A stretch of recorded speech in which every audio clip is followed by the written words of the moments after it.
There are two types of minds in this world: the weak mind and the strong mind. The weak mind waits. It waits for motivation. It waits for the perfect time. It waits for someone to believe in it. The strong mind moves, even when tired, even when afraid, even when nobody is watching. A weak mind says, "I can't." A strong mind says, "I must." A weak mind looks for comfort. A strong mind looks for growth. When problems appear, the weak mind complains. The strong mind adapts. When pain shows up, the weak mind quits.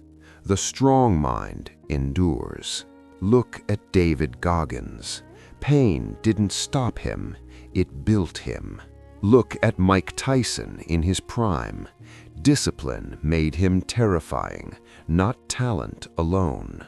Strength is not about muscles, it's about control. Control over emotions, control over reactions, control over excuses.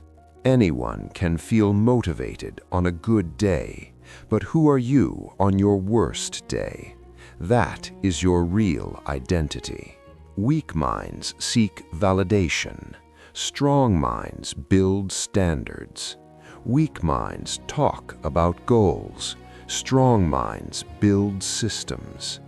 Weak minds fear failure. Strong minds fear regret.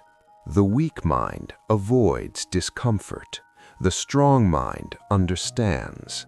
Discomfort is the price of growth. You don't become powerful by accident. You become powerful by repetition, by discipline, by choosing hard over easy again and again. Every day you decide comfort or control, excuses or execution, weak or strong. No one is born strong. They build it. Now ask yourself, when pressure hits, who are you?